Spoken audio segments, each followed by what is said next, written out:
Hello, ladies and gentlemen, and welcome to The Discriminating Gamer. You know, I recently tried to get a bunch of crows together to work on a project, but they wouldn't cooperate.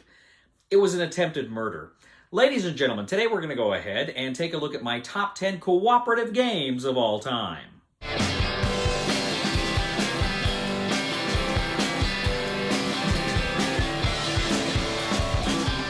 Ladies and gentlemen, so we're going to discuss my top 10 cooperative games of all time. As always, I judge them not only, how fun are they is my ultimate thing, but also too, how well do I enjoy playing them with other people and working with other people to solve these problems. I would like to say also, generally speaking, I prefer competitive games, but once in a while, I really enjoy a good cooperative game. So let's go ahead and take a look at it. First of all, just one honorable mention I want to make, and that is Dark Gothic from Flying Frog Games. You know, back in the day, I played a lot of different Flying Frog games, and this is the only one I've still got. And it's one that's still, it's fun, but it's creepy. It's kind of the Colonial America, Sleepy Hollow. I think this game and Touch of Evil that it was based on are both kind of owe a lot to this Johnny Depp Sleepy Hollow film. But it's a very good game. Deck builder. You've got a big baddie you're going after. You got to roll die at some time. You got 3 different currencies. And I like the artwork. It's not art. It's actual photographs of people in period clothing. You don't see that a lot. It was kind of quirky and kind of fun, and I got a kick out of that. But now let's go ahead and jump into my actual games. Number 10 is Project Elite from CMON. Project Elite is a great game where you're working together. You're all like fighting aliens. You're in like a crashed spacecraft or whatever, and you're fighting these aliens. And what's cool here is, like I say, you go through the motions. You have this kind of regular give and take stuff where you're discussing and strategizing. But then you have this like 2 minutes of chaos. You got a timer, and for 2 minutes, you're just battling. You're just rolling die and battling these aliens. And when you roll the die, you may inadvertently move those aliens closer to you. And so that cooperation kind of breaks down at that point. But it is tremendous fun. I really enjoy the game. By cooperation, I mean the strategies are breaking down at that point. You're still very much working together. But it's a fantastic game. Great minis, great...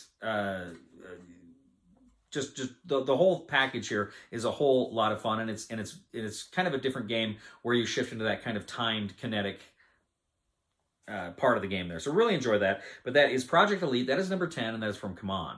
My number 9 is one of a series of games, so 2 games, that I first played the original about 3 or 4 years ago when I was down in Texas. Really fell in love with it, and I think I like the sequel to it even more.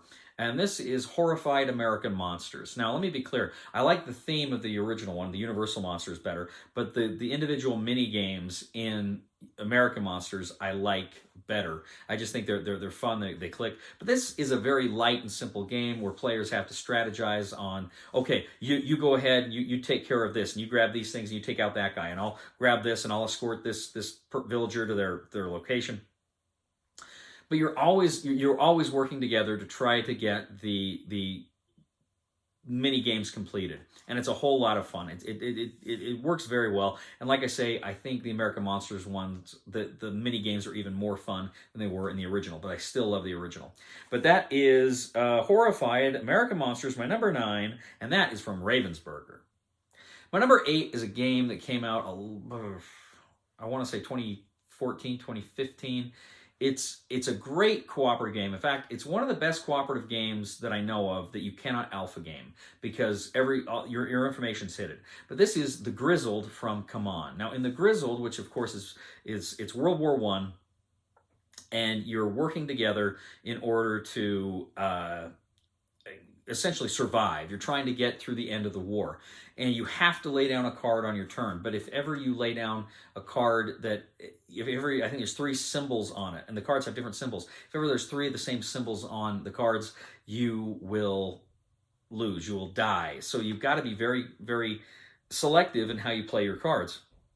And there are some ways you can mitigate that and get around it.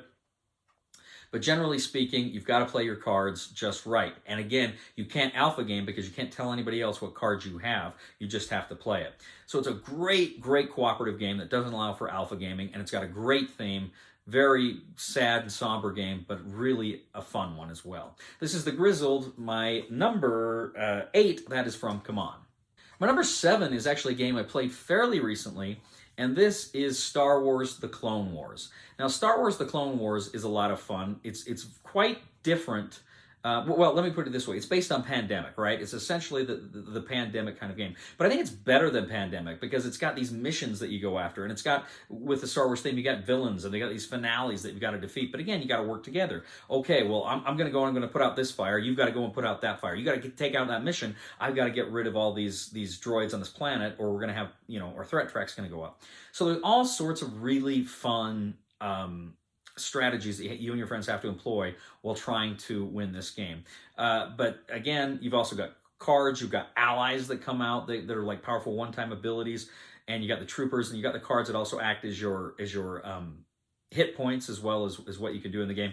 But it just came out here not too long ago, just a few months ago, and I'm kind of hooked. It's just a tremendously fun game. That great theme and great mechanisms there. That is Star Wars: The Clone Wars. That is my number 7. That is from Z-Man Games. My number 6 is a game that I've just played recently, and again, I think I just put up the review here not too long ago.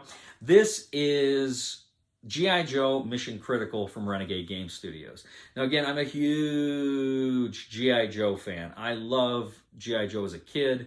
I loved it, and I still get a kick out of it. It's just a great IP. It's a great comic book cartoon IP, but it's so much fun. In this particular game, you're going to various locations. Again, it's kind of like almost Pandemic-y, where you're getting these Cobra Troopers pop up and you're trying to take them out before they can overwhelm you. So you're moving the Joes to different locations, but the way you play cards is really cool because you play cards to make attacks, but you roll die for the attacks, but also too, if the Cobras battle you, because you put their cards out on this kind of tableau, if they battle you, you have to then use your cards as defense. And if ever you run out of cards to defend yourself with, you're knocked out of the game, essentially. At least for a time. You have to, well, I won't get into it, but it's a bad thing if you can't, if you don't have the defenses in order to defend yourself with, if you run out of cards in your deck. But at the same time, you need the cards to fight with. And so it's kind of a good balance between using these cards to fight, but they're also kind of your health. And I really like that as well. But again, it's a great cooperative game. Okay, you put out this fire, I'll try to put out this fire, we're going to take these guys out. It's a great game where you're working together and you're laughing and you're having a ball. Really enjoy G.I. Joe Mission Critical. That is my number 6. That is from Renegade Game Studios. My number 5 is a game that, again, it came out a few years ago. I played it. I know I played it once at a convention. And I played the first edition at a convention. And then a couple of years later, they had they did a second edition of it. And the second edition, they sent to me, I did a review, and this was Black Orchestra from Starling Games, I believe. And Black Orchestra is essentially, you are the resistance to Hitler. You're in the Abwehr, in the military, some civilians, and you each have different roles, and these are actual people, Klaus von Stauffenberg, Canaris, Dietrich Bonhoeffer, all these different fellows. And so you go ahead and you play them, and you're trying to outwit the Gestapo. You're trying to kill Hitler. You're trying to get Hitler into a point where you can take him out. And you've got to get a plot. You got to find what plot you want to do. You got to collect the things you need for the plot. You got to be in the right place at the right time. So it's all these little things coming together. It's got a great historical theme to it that deals with World War II, but it's not really a war game.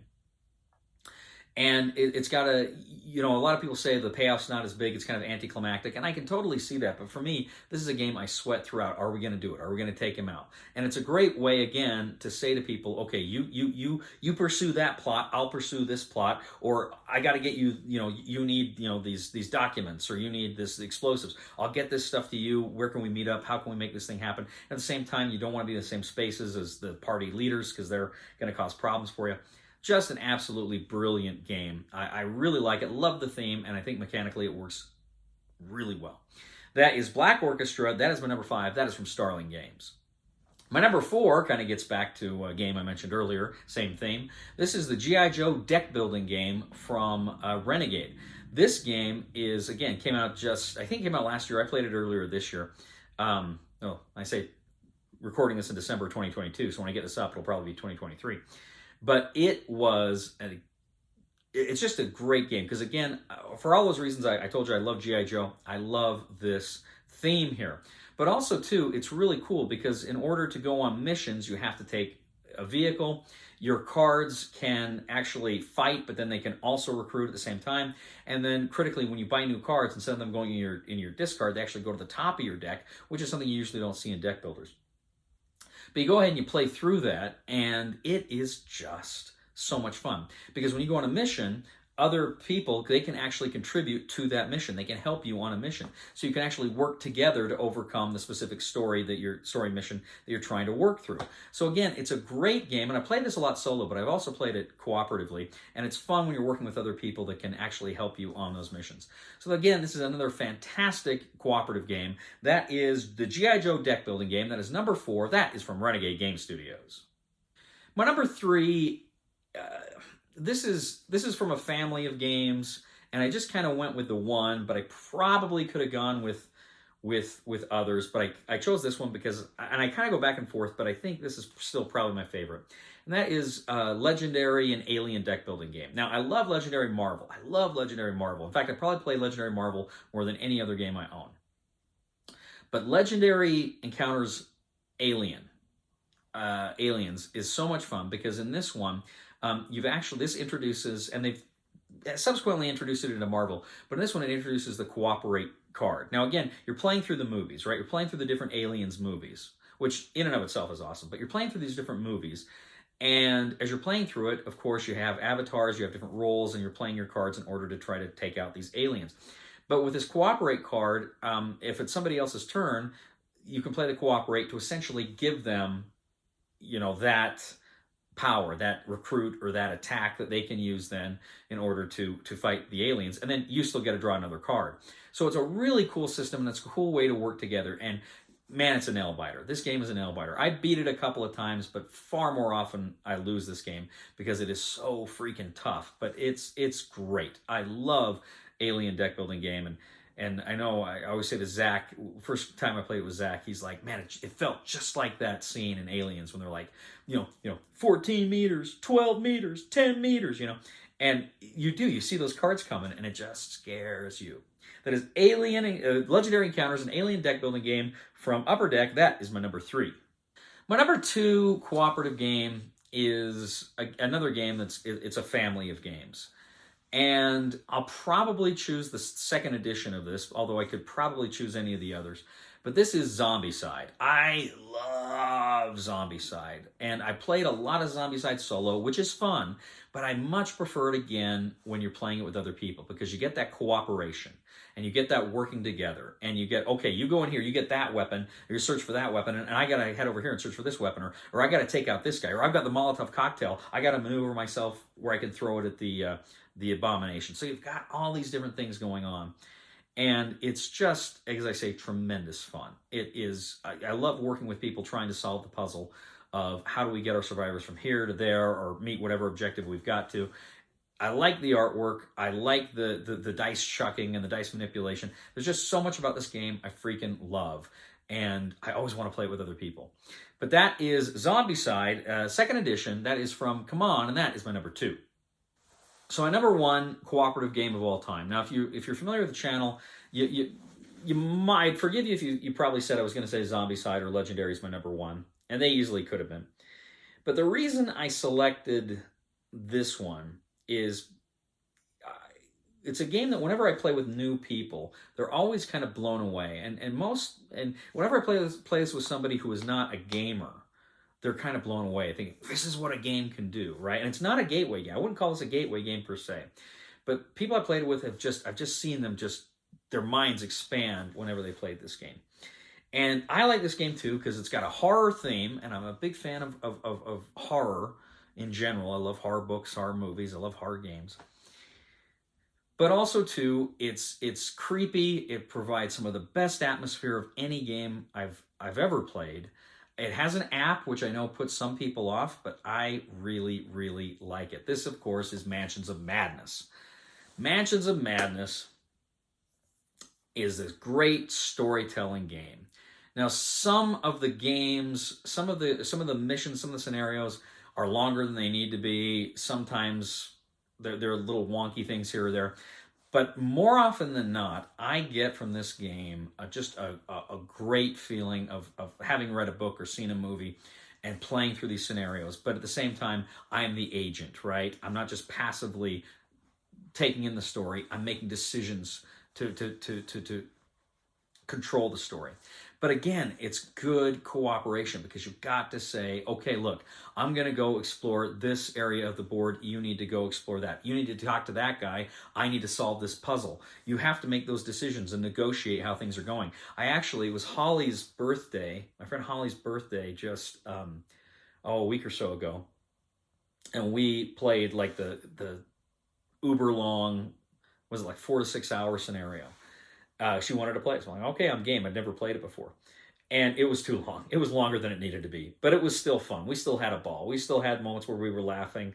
Like, I went insane at one point, and so my victory condition changed right at the end, and I kind of had to battle them a little bit over it. It just gives some really, really fun narrative moments that, again, you will laugh at, and you will cringe at, and you will nail bite. Great game. I love Mansions of Madness. I don't think they're going to produce any more expansions for it. I've got them all, and I don't think they're going to produce any more, which kind of makes me sad because this is such a wonderful, wonderful interactive experience. I love Mansions of Madness, and that is why it is my number one game, my number one cooperative game of all time. That is from Fantasy Flight Games, Mansions of Madness. Well, ladies and gentlemen, thank you once again for joining us. Let me know what your favorite cooperative games are. Let me know if you think some of mine are stinkers or if you agree with me. I'm always happy to hear what other people think, and there's no shortage of good cooperative games out there. Again, I played a lot of games, a lot of cooperative games that I have really, really enjoyed. These just happen to be my 10 favorite. Let me know what your lists are. I'm always eager to hear it. But please, please, please like us on Facebook, subscribe to us on YouTube, follow us on Twitter, leave comments. Love to hear your feedback. And please check out my other channel, Cody Carlson, PhD, where we talk about military history and books on history. I'm uploading some of my lectures now. Please check that out. I really appreciate it. Please subscribe to that channel. And please, if I post this if you see this on Board Game Geek, give it a thumb as well. That helps us out a lot. You know, ladies and gentlemen, one thing I always like about teamwork, and one thing I always really emphasize about teamwork is if things go wrong, you can always blame someone else. Please somebody help me on my feet again, and I don't know where I'm going, and I don't know where I've been. Please somebody help me on the solid ground.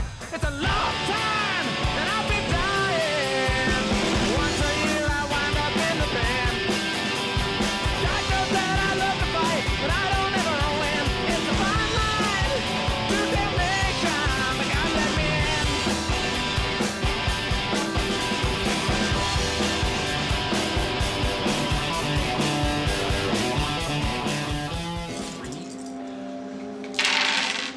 Yes! Got it.